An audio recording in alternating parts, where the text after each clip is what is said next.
Esse aqui é o quarto vídeo do projeto das placas modulares e nele eu vou te mostrar alguns detalhes da primeira versão da placa base. Vou mostrar todas as ferramentas que eu coloquei aqui nessa placa e também comentar alguns dos resultados que eu tive com a fabricação dela. Ela foi projetada para incluir diversas ferramentas e também poder ser utilizada sozinha em algumas aplicações básicas. Para isso ela conta com um relé, um sensor de temperatura e umidade DHT11, um display OLED e também um sensor de corrente alternada SCT013. Como sobrou um pouco de espaço ali na placa quando eu estava projetando ela, eu consegui colocar também dois conectores para servomotor e também um outro conector para receptor de controle RF. Além disso, a placa possui vários dispositivos de proteção, juntamente com um regulador de tensão de 5 volts robusto, o que garante o funcionamento dela mesmo em ambiente ruidoso. Esse projeto só está sendo possível graças à parceria com a JLC PCB. Se tu está procurando um serviço de fabricação e montagem de placas confiável e acessível,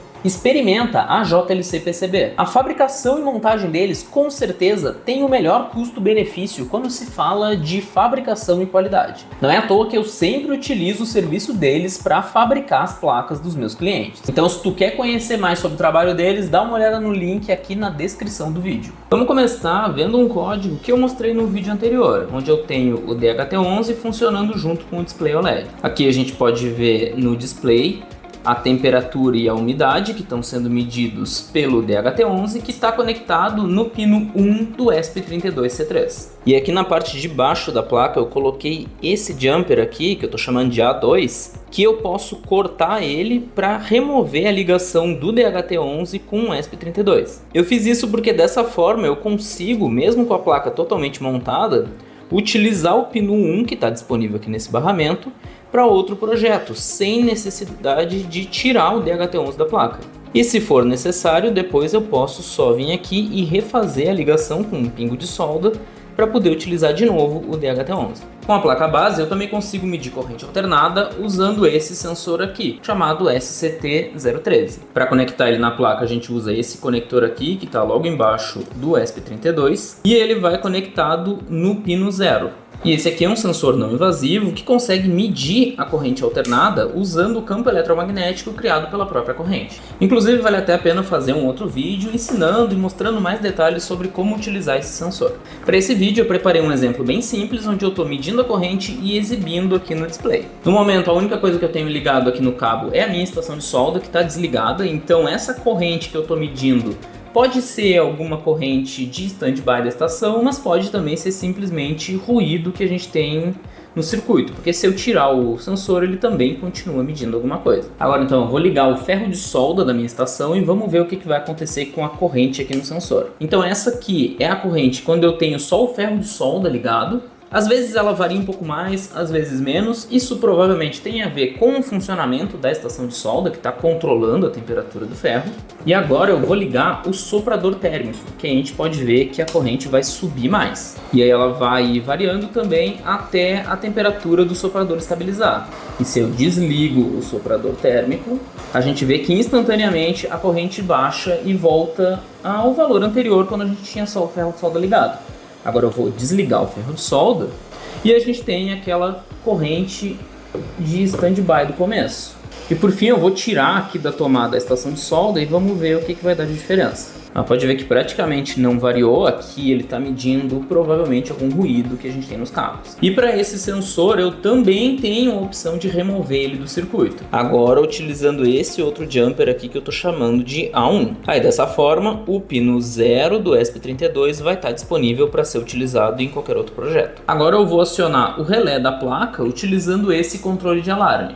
E para isso eu vou conectar na placa base esse módulo receptor de controle. E agora eu consigo ligar e desligar o relé utilizando o controle remoto. E nessa configuração o relé está conectado no pino 10 e o receptor do controle está no pino 3 do ESP32. E além de controlar o relé, eu estou exibindo aqui no display o código de cada botão do controle. Então esse aqui é o código que liga o relé. Quando eu aperto esse botão da direita, ele recebe esse código, que é o que manda o relé desligar. E esse botão aqui do meio, eu não programei nenhuma função para ele, mas ele ainda exibe no display o código do botão. Esse receptor específico que eu estou utilizando não é muito bom, ele é bem fraquinho. Se eu afasto um pouco a minha mão, ele já não pega muito bem o comando do controle.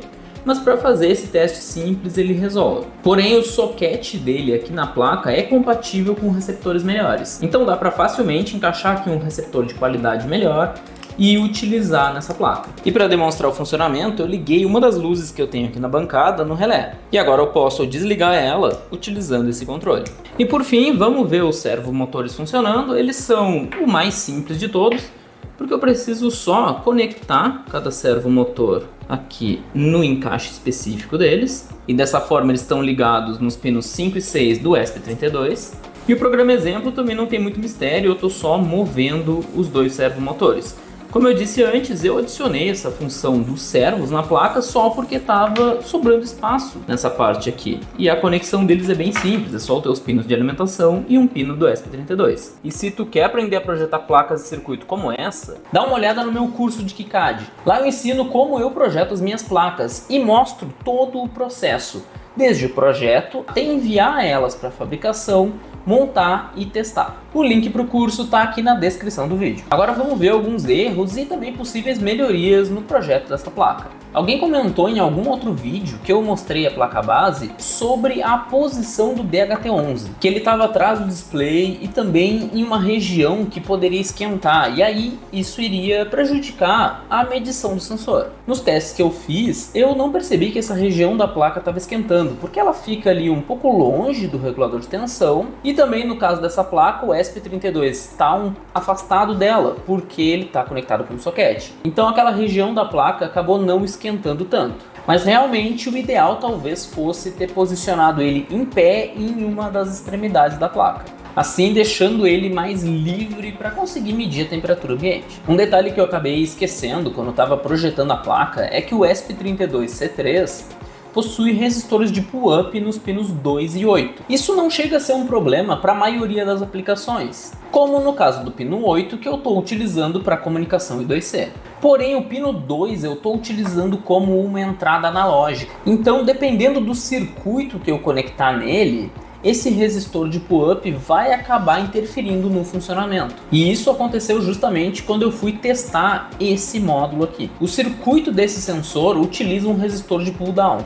Então no momento que eu conecto ele na placa base, o resistor de pull-up do ESP32 acaba interferindo no funcionamento do meu sensor. E aí fica a dúvida, como que eu posso resolver isso? A minha ideia é manter a placa base da forma que ela está, mas eu vou adicionar uma indicação de que eu tenho resistor de pull-up nesses pinos. A modificação maior eu vou fazer nos módulos. Em todos que possuírem saídas analógicas, eu vou adicionar um amplificador operacional como buffer em cada uma delas. Assim eu elimino qualquer interferência desses resistores de pull-up e também já previno para qualquer outro problema que possa aparecer em uma nova placa que esse módulo seja conectado. Outro ponto importante são essas saídas de alimentação que eu tenho na placa. A ideia é que elas sejam utilizadas como saídas de tensão para alimentar outros dispositivos. Porém, se por acaso em um descuido eu conectar aqui no pino de 5 volts uma tensão de 12 ou qualquer outro valor superior, eu posso acabar danificando alguns componentes da minha placa base. Então, para aumentar a proteção da placa contra esses possíveis erros,